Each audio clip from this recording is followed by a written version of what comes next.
Welcome to Farm Connections. I'm your host, Dan Hoffman. On today's show, we visit the award-winning farm, Shepherd's Way, near Nerstrand, Minnesota. These guys know how to make great cheese from sheep. Kent Tesey is here with his well-thought-out observations. JoAnn Lower returns with another great story, this time about a dog named Laddie. And we learn about Europe's approval of 3 new soybean traits. Stay with us. Farm Connections is next.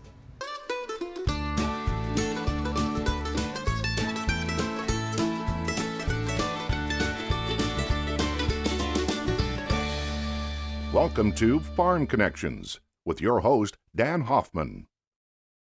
Farm Connections, sponsored by Alcorn Clean Fuel, a farmer-owned cooperative in Claremont, Minnesota, produces ethanol, high-protein livestock feed, and corn oil and beverage-grade carbon dioxide for resale to benefit its members and their communities. Absolute Energy, a locally owned facility, produces 115 million gallons of ethanol annually, proudly supporting local economies in Iowa and Minnesota. Absolute Energy, adding value to the neighborhood. Prow Company, a hands-on commercial property leasing company. Leasing commercial properties in Rochester, Minnesota since 1952. Realtors and brokers welcome. Prow Company.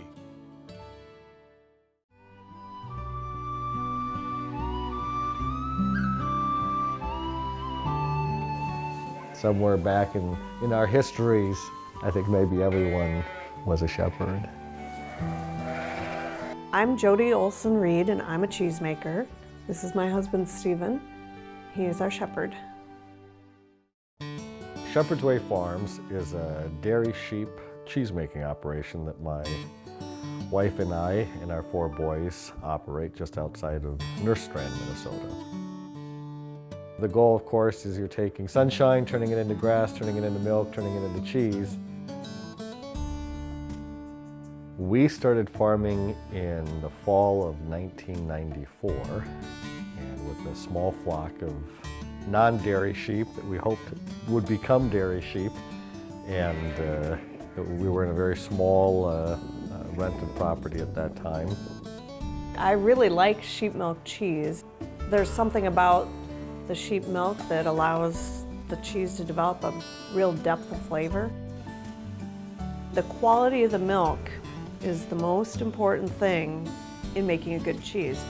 So if you want an outstanding knock your socks off cheese, you have to have the best milk. As a cheesemaker, I love knowing what our sheep eat, how they live, what they're doing, and that the milk is coming right from the milking parlor into the milk room. That's more important than my abilities as a cheesemaker. I just have to not mess it up. Goat cheese has capric acid, which gives it that tangy flavor that we recognize in goat cheese. The sheep milk is by nature a little bit sweeter. It has more fat, more solids, so it has a potential to develop more complex flavors, more flavor. The sheep milk also has more calcium than cow or goat milk.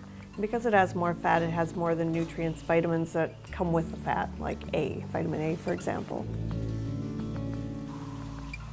It also has a higher proportion of HDL to LDL, so the cholesterol is better for you. We sell our cheese in a lot of different ways. Direct to customers at farmers markets. Most of our focus is local, so you can find our cheese at co-ops and bigger specialty grocery stores, specialty cheese shops, restaurants. We're very fortunate to have quite a few chefs that like to use our cheese. And then we also have our cheese in a variety of segments of the country. San Francisco, DC, Chicago, Boston. Holy cats, do we get feedback. You know, one of the great things about the farmers markets, of course, is you're seeing thousands of people every weekend. We do 3, 4, 5 farmers markets, so you're getting instant feedback, you know, hundreds of times a day. My favorite are usually the blue cheese people that you can have a spread of cheese and they walk up and they zero in on the blue cheese and the look on their face and the sound they make when they eat that cheese. That is the best compliment. We make one of the best blue cheeses in America. It's placed top in its class multiple times at the American Cheese Society. It's written up in all the fancy magazines. We don't use steroids, hormones, insecticides, pesticides. What we do and what we believe in is trying to keep a more balanced, healthy approach to how we raise our animals, how we care for our animals. We work hard to be good stewards of the land and make decisions for the farm and for the animals that also benefits the environment, and we want to put as much back in as we get from the animals. People are really seeking out in the cheese world the same thing they're looking for in the vegetable and meats, where they want to know how it's made, who's making it, that special care is being given to it rather than being mass-produced anonymously. And I always make the point that people intellectually understand that local doesn't necessarily equate to geography. You know, if I'm visiting a customer in Providence, Rhode Island, or Seattle, Washington, and I say, my name is Stephen Reed, my wife and I make cheese in Minnesota, you know, would you like to try it? Oh, I love buying local. You know, they've equated that term local with knowing where their food is coming from.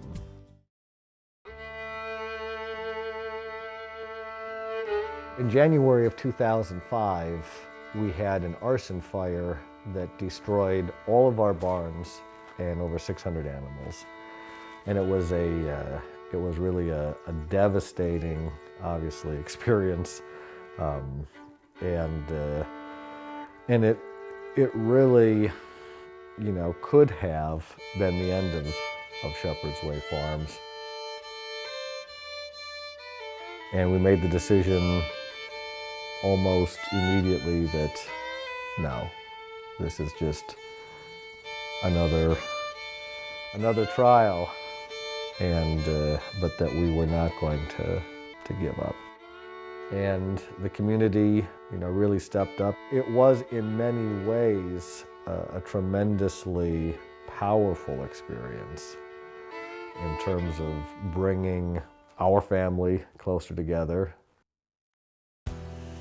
I think it's tremendously valuable what we do, even if we're not going to get rich doing it. I mean, I feel that this is something that has to be done, but it's hard work, you know, I mean, it's hard work. Like when I wake up in the morning, like this morning, and I'm walking out to the barn, and I look off to the northeast and I see the sheep in that morning sun on the hillside grazing. It's like, man, that moment is what makes this the greatest job, you know, in the world.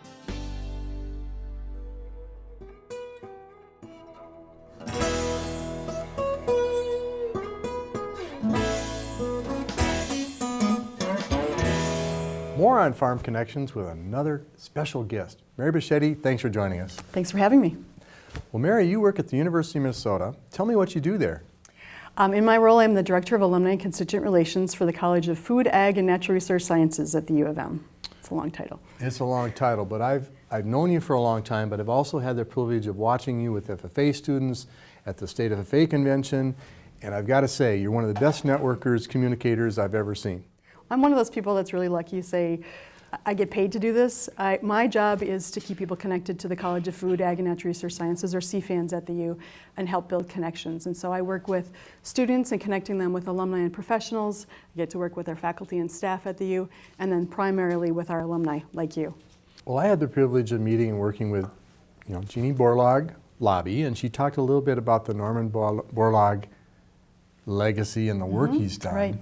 And we talked a lot about a thread. You know, he started in Iowa, he went to the University of Minnesota, he just kept going, and the family teamwork and the things that happened that he eventually saved billions of lives with research and education. And part of your work is working with alumni. Dr. Borlaug's an alumni. What are you doing with that? The Minnesota Youth Institute is part of the Global Youth Institute. Students have an opportunity to write a 5-page essay They pick a country and they pick an issue they're concerned about. It might be education, water, transportation. They do some research on that and write a paper with their proposed solution to that topic. They come to campus with their teacher and participate with other students that share the research that they've done and network and tour campus. And then those students that come have an opportunity to get a $1,000 scholarship if they come to the University of Minnesota. And so for them, it's just a tremendous experience to meet like-minded students and meet with faculty and ag leaders. Thanks for all the work you do, and carry this message back to the University of Minnesota and shout from the mountaintops that agriculture is important. You got it. Well, thank you so much. Thanks for joining us. More coming up on Farm Connections.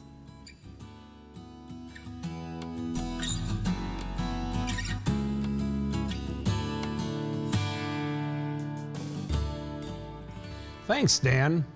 Based on the latest economic forecast released by the USDA Economic Research Service, or ERS, U.S. net farm income is projected to decline by about 11.5% in 2016 as compared to 2015.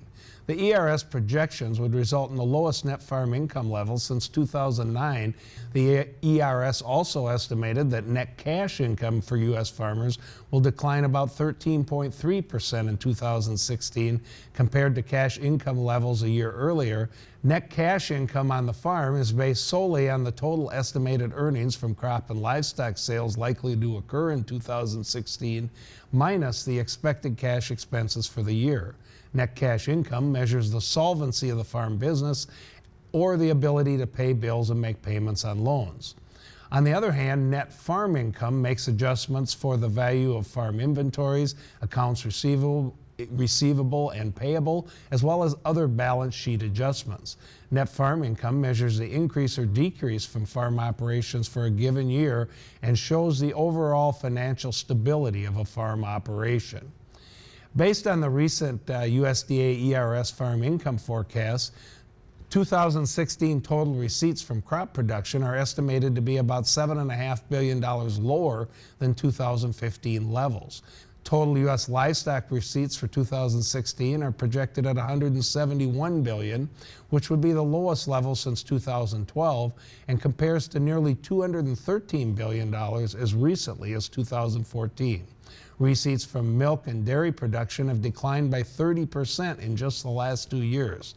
There's also been a sharp decline in fed cattle prices in 2016, resulting in a decline of about $8 billion compared to 2015. Hog receipts in 2016 are expected to decline by 6.5% due to lower market prices, even though hog production has been higher.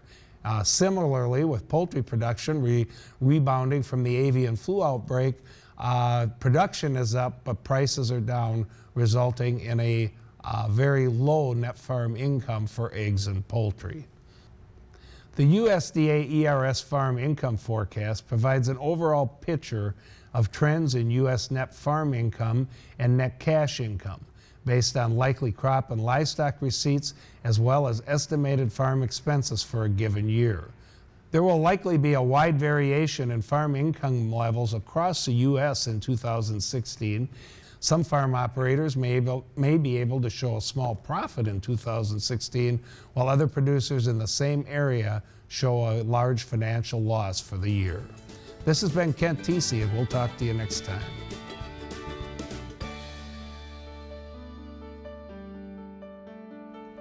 I would like to tell you today a story about a farm dog named Laddie. The barn was old, falling down. Dad, is there really something in here that's going to be our Christmas surprise? Dad just smiled. A little boy stepped out from the shadows. Did you come to see the puppies, mister? And then we saw it there on that straw, 8 shiny, fat, black puppies. Their black Labrador mother, and off in the corner, their German Shepherd father. That one, Dad. Dad, can we have that one, the one with the white right here? And we took our puppy home. Now, we already knew how we wanted our puppy to grow up because we watched Lassie every single Sunday night on TV.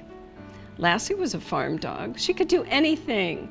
She could swim through water, jump barbed wire fences, never even got her coat dirty. We wanted our puppy to be just like Lassie. But our puppy was a boy, so we named him Laddie. That was about as close as we could get to Lassie. Funniest thing, Laddie wasn't at all like Lassie, and that very first winter, his very favorite thing to do was to try to pull the frozen clothes off the clothesline as they waved in the wind. When spring finally came, Dad said, "Jim, you are going to have to teach Laddie something." So my little brother Jim stepped up and taught Laddie how to bring the cows home from the pasture every night for milking. Didn't take long, Laddie caught on really quick. Pretty soon, Jim didn't even have to go to the pasture with Laddie. All he had to do was look at Laddie, point at the pasture, and say, "Bring him home, Laddie." And Laddie would be after them, the cows would come. But Laddie got so good at it that he ran the cows too fast, and their milk wasn't all that great. So Dad was pretty angry one evening. He looked at Laddie. He said, "Laddie, sit." And Laddie sat right beside the barn. As Dad, in his big bass voice, yelled out at the pasture, "Bring him home, Laddie." And the cows came home alone. No one ever had to chase them home again. Laddie had become a very serious dog by this time. He wanted everything in its own pen. If a sheep got out, he chased the sheep back in. If pigs got out, he chased them back in. If the chickens got out, well, the chickens were always out. He chased them anyway.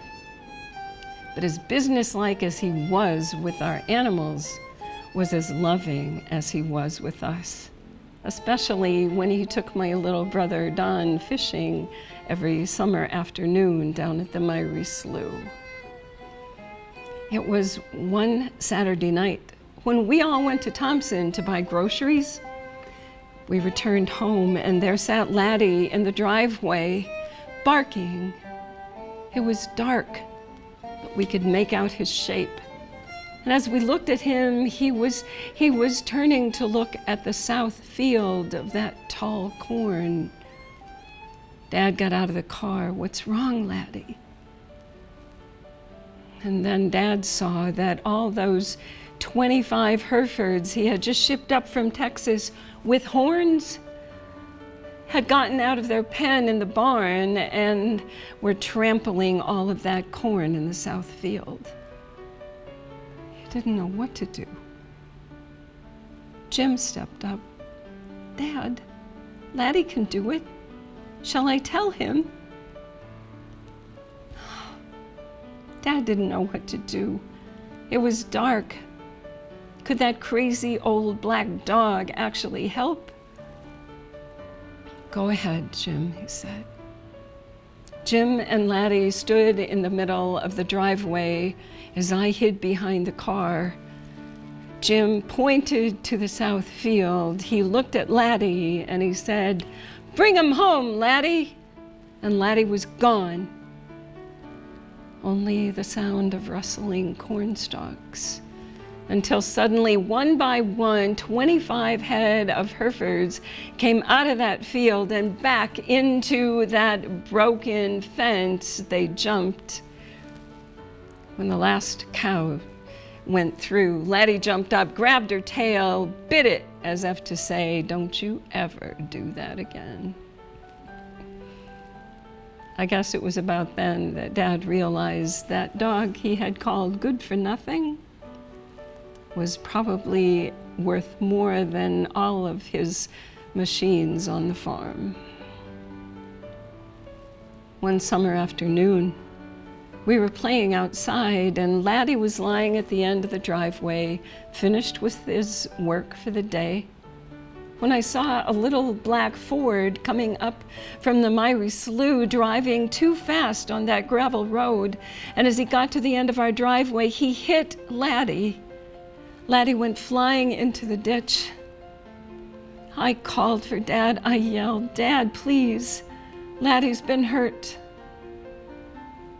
Dad came down. He lifted that 75-pound black lab German Shepherd as lovingly as he would have a baby into the back of the pickup.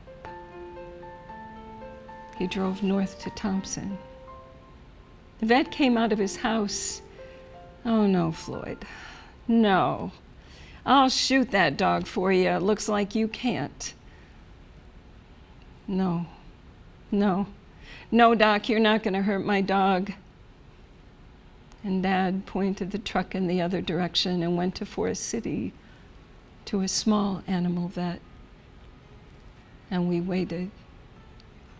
Finally, the lights of the pickup came up the driveway, and the three of us, my brothers Jim and Don and I, ran out, afraid to look, but having to look in the back of the pickup. And there he was. There he was, Laddie. He was asleep, but on two of his legs, white casts. He had just broken his legs. He was gonna be fine. We had our dog back. My brothers and I grew up. We left home, and Mom and Dad left the farm. They moved to Lake Mills. But none of those people in Lake Mills, Iowa, liked that big black dog. And they said, "Mr. and Mrs. Ostrander, you are going to have to tie your dog." Tie up Laddie? You couldn't do that. So Mom and Dad took Laddie to my grandparents' farm, 2 miles south of Buffalo Center. It was several years later, when Grandpa and Grandma came back from visiting on a Sunday afternoon, when Grandpa saw Laddie lying in the open barn door. And when he called Laddie, Laddie didn't come. Grandpa went to see what had happened, and it didn't take long. There he saw that all those little pigs he was going to sell next spring had broken out of their pen. And the only thing between them and that very dangerous road was that big black dog. Now 16 years old, almost blind, nearly deaf, Laddie knew the only way he could keep those pigs in the barn was to lie in the open barn door. Next spring, Grandpa sold those pigs to make the very last payment on his farm. You see, Laddie had become Grandpa's business partner, too.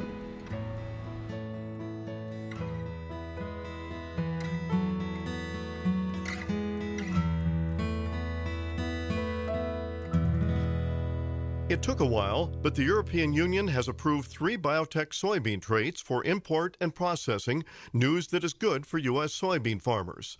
Europe is one of the largest customers of United States soybeans, with over 165 million bushels of soybean exports already this year. The news was welcomed by farmers and soybean leaders alike. We're going to bring some new technologies to our farmers. We've got 3 new traits approved out of Europe. One is a high oleic soybean. Now that's going to give us that soybean that allows us to have that higher quality oil from a human consumption standpoint. So that's really going to help us in the years to come on consumption of oil through our cooking processes. The other trait is, there's actually 2 other traits. Both are going to help with resistance to weeds. The European Union is apparently recognizing the importance of biotechnology in food production. I think the fact that they did approve 3 at one time is a good sign. We want to hope that their system is clearing traits out of their system, but there's also several other traits that we're waiting for. Why do you think the change in heart over there? The weight of science. We put enough scientific data. Some of it's funded by the Minnesota Soybean Research and Promotion Council on these different varieties, different tests, and it just proved this was a valid product for them to consume in their particular commodity stream. While soybean farmers are busy promoting their products here at home at farm shows across the country, they're also busy promoting their products around the world. And the breakthrough with new traits into the European community is very good news for U.S. soybean farmers and the soybean industry, in an accomplishment that they're proud of. This is Lynn Kettleson reporting.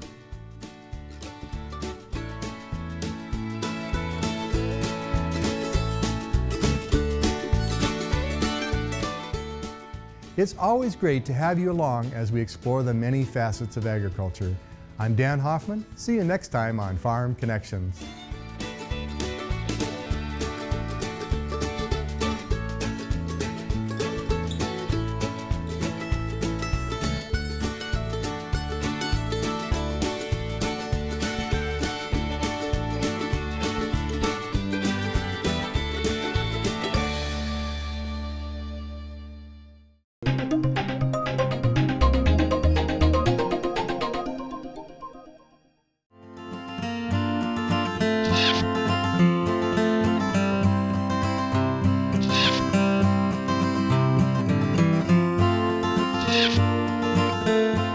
You can access more information about KSMQ on Facebook